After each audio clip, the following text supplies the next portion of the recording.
You would never have imagined that a bold attendant, with an irreverent manner, would insult the legendary Keanu Reeves without knowing he was a millionaire. And what happened next left everyone speechless. The thunder of the shot still echoed through the valley when Renata saw Keanu's body fall onto the red mud along the banks of the Ribeirão das Almas. The heavy rain had turned every step into a battle against the slippery mud. Her hands trembled, not only from the piercing cold of the early morning, but also from the weight of the gun she had just fired. "You left me no choice," she whispered, as tears mixed with the rain streaming down her face. Keanu, her father, lay face down, his blood spreading across his worn flannel shirt, diluting in the muddy water that began to surround his body. Behind her, Mateus's labored breathing broke the silence that followed the shot. He was pale, clutching the backpack that contained the documents, the evidence they needed. "We have to go now," he said, his voice almost inaudible beneath the drumming of rain on the foliage of the riverbank. "The others will hear. We have minutes." Renata couldn't move. 32 years of memories with that man flashed through her mind like a fast-forwarded movie. The boat rides from her childhood, the bedtime stories, the pride in his eyes on her graduation day. And now it all ended there, at the bend of the river he so loved and swore to protect, yet which ended up betraying him. "I can't leave him like this," she murmured, taking a step forward. "If we stay, everything will be in vain." Mateus grasped her arm firmly. "The documents prove everything. The poisoning of the river, the bribes, the sick workers. It's bigger than him, bigger than us. It's the life of the entire valley." A beam of light cut through the darkness, less than a kilometer upstream. Flashlights, the mining company's security guards. "Renata, please," pleaded Mateus. She holstered the weapon in an improvised sheath under her jacket, looked one last time at her father's body, and with a lump in her throat that threatened to choke her, turned and ran toward the trail leading to the road. The rain lashed her back as the two plunged into the dense forest. Behind them, the river continued its relentless course, a silent witness to a crime that would forever change the fate of Nova Esperança, the small town that had grown along the banks of the Ribeirão das Almas, and that now ironically was losing its own. 6 months earlier, Renata Almeida had returned to Nova Esperança after being away for 15 years. A biologist specializing in aquatic ecology, she had built a solid career in São Paulo, with stints at international research institutes. However, a phone call from Aunt Berenice had changed everything. "Your father isn't well, my dear. The doctor said it's his liver. You need to come." Renata hesitated. Her relationship with Keanu had been complicated since her adolescence, when he became the manager of Mineral Tech, the mining company that had set up in the town when she was only 13. Discussions about the environmental impacts of the activity were frequent at dinner, intensifying as she advanced in her studies and better understood the ecological cost of that operation. The last argument, on the eve of her departure for college, had been definitive. "One day you'll understand that progress comes at a price," Keanu had said, to which she replied, "And one day you'll realize you sold your soul for very little." Since then, visits had become rare and brief, limited to obligatory holidays and a few phone calls a year. Upon returning, Renata found a transformed town. Nova Esperança had grown, with the simple houses of yesteryear giving way to commercial establishments and more elaborate residences. Mineral Tech had expanded its operations, now occupying almost the entire northern region of the town. Keanu, on the other hand, had diminished. The robust and authoritative man of her memories was now a dejected figure, with sallow skin and sunken eyes. At 67, he appeared much older. Retired from the mining company for 2 years, he spent his days on his porch, contemplating the river that meandered through the valley and flowed into the small reservoir that supplied the town. "You're late," was all he said when she arrived. There were no hugs or tears, only a silent acknowledgement that time had passed and left its marks. "I came as soon as I heard," Renata replied, leaving her suitcase in the hallway of the house where she had grown up. The familiar smell of strong coffee and the creaking of the wooden floor brought an unexpected wave of nostalgia. In the days that followed, she divided her time between taking care of her father and rediscovering the town. It was during one, Of these walks that she met Mateus Santos, the new doctor at the local health post. At 35, he had arrived in Nova Esperança just over a year ago, transferred from a public hospital in Belo Horizonte. "We've seen a worrying increase in cases of liver diseases and kidney problems," he commented when they first met at the town's pharmacy. "It's almost a silent epidemic." The casual conversation evolved into coffee and soon a mutual interest in investigating the phenomenon. Mateus suspected water contamination, something the city hall and the mining company vehemently denied, presenting technical reports that attested to the water's quality. "My father worked at Mineral Tech for over 20 years, Renata revealed during one of their meetings. "He was the regional manager when he retired. And now he's sick like many others," observed Mateus with a grave expression. "Don't you find that at least a little curious?" The question went unanswered at that moment, but planted a seed of doubt that continued to grow. It was Tião, an old fisherman who lived in a cabin near the river's bend, who offered the first concrete clues. At 78, he knew the Ribeirão das Almas like the back of his hand and had noticed the changes over the years. First it was the fish, he told Renata on a hot October afternoon while mending a net. They started appearing dead or deformed. Then the riverbank plants, some species just vanished. The animals that drank from here also started falling ill. The old man paused, his brown eyes fixed on the horizon. "And now it's us." Tião showed Renata a series of photographs documenting the transformations of the river over 2 decades, including disturbing images of malformed animals and deteriorated vegetation. He also revealed that Keanu had been visiting his cabin frequently in recent months, always looking disturbed. "Your father carries a heavy burden," the old man said enigmatically, "heavier than you can imagine." That night, upon returning home, Renata found Keanu in a rare moment of wakefulness. Seated on the porch with a glass of whiskey, which the doctor had forbidden, he gazed at the moon reflected in the distant river waters.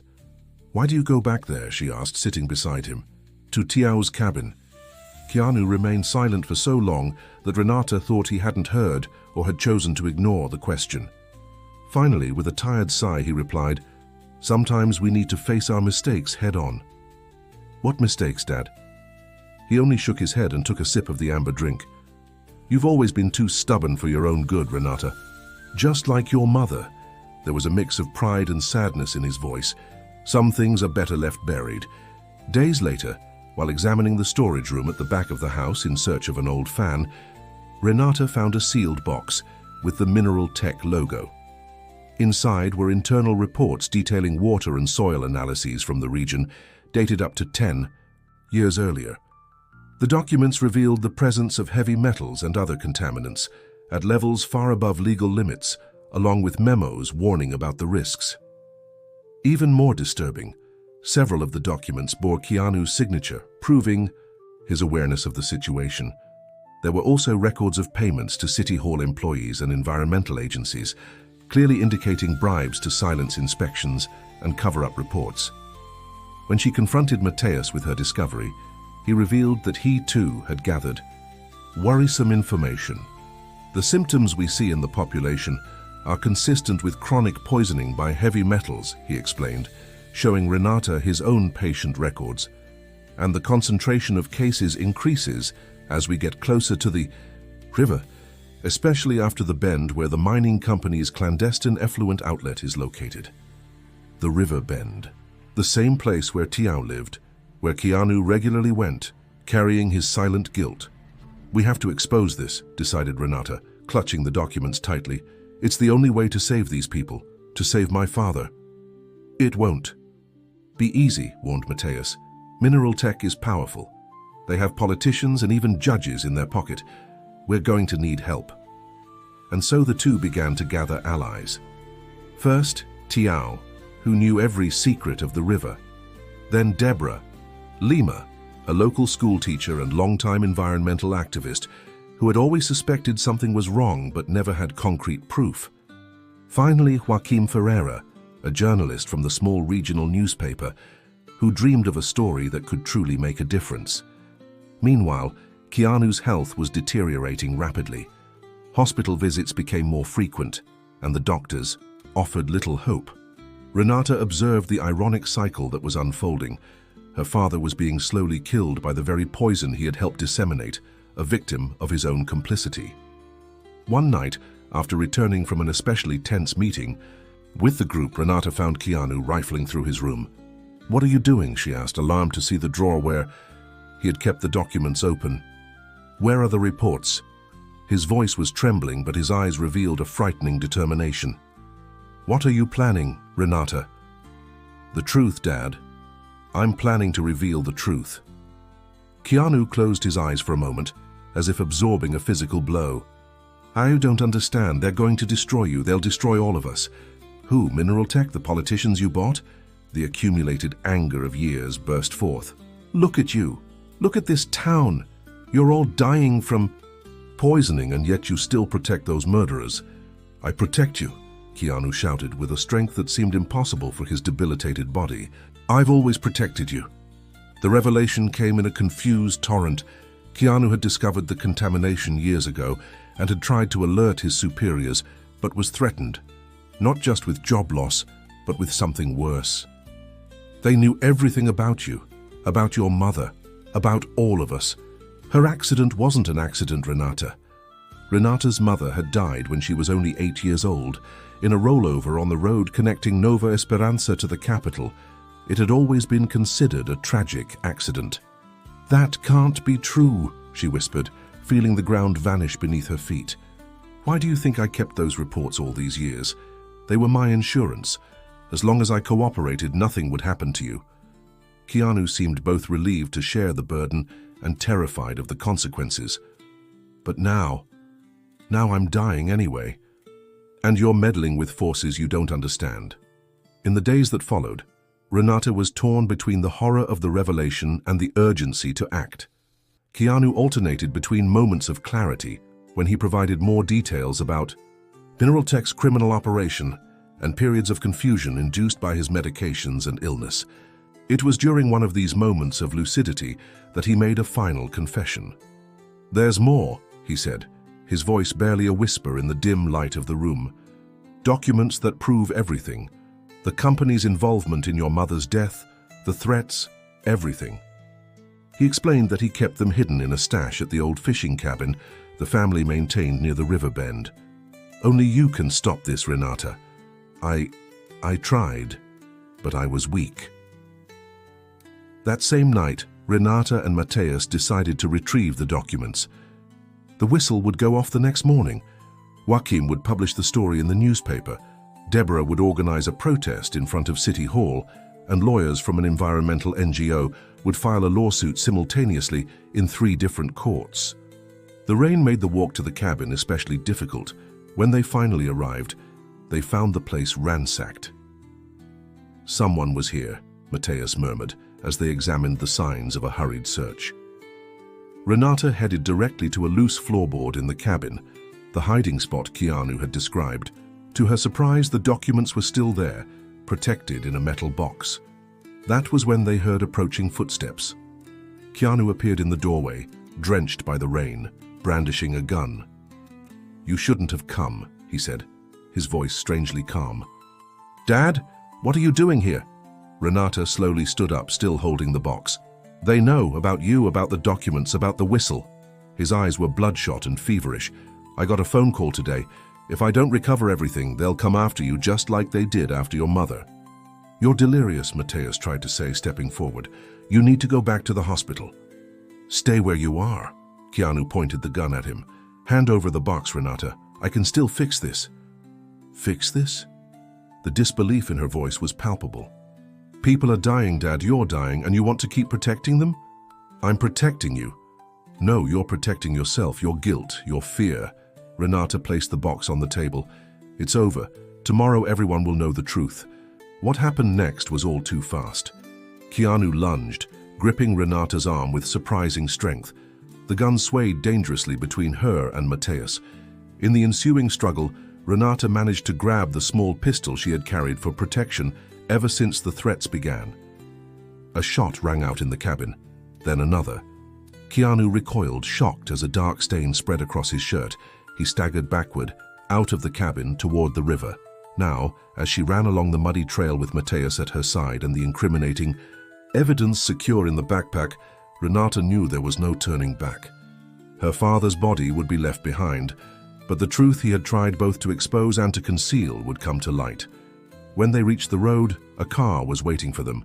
Deborah was at the wheel, with Joaquim in the passenger seat. "Did you get it?" asked the teacher anxiously. Renata only nodded, unable to speak of what had happened. "And your father?" Joaquim pressed. "He's not coming," Mateus replied, exchanging a meaningful look with Renata. The journalist seemed to understand. "The road to the capital is blocked. The rain caused landslides." "We have to take the old way through the mountains," Deborah decided. "It's longer, but it's our only chance." As the car pulled away from Nova Esperanza, Renata gazed through the fogged-up window at the valley they were leaving behind. Somewhere down there, her father's body would be found, a victim of the very conspiracy he had helped maintain. Tears finally came, not only for Keanu but for everyone who had suffered because of his and her own silence. The journey through the mountains was tense. The sky began to lighten when they finally arrived in the neighboring town, large enough to have a federal police station and a regional office of the public ministry. The plan was to distribute the documents among different authorities, ensuring that the whistle could not be easily silenced. "We're almost there," said Deborah, as the car rounded the last bend of the winding road. That's when they saw the police checkpoint. "This wasn't in the plan," murmured Joaquim, tense. Mateus gripped the backpack with the documents tightly. "It might just be a routine stop." "Or maybe not," Renata replied, her instincts screaming warning. Deborah slowed down, assessing their options. "There's a secondary road about 200 meters away. I can try." There was no time. A car appeared behind them, cutting off their escape route. High beams blinded Renata through the rearview mirror. "That's why I kept a trump card," said Joaquim, pulling a USB drive from his pocket. "I digitized everything last night and sent it to contacts in the national press. If something happens to us, they'll know what to do." Renata felt a wave of gratitude toward the journalist. "When all this is over, when it's over," he interrupted with a tense smile, "I'll write the best story of my life." The car stopped a few meters from the checkpoint. A man in a suit approached, flanked by 2 police officers.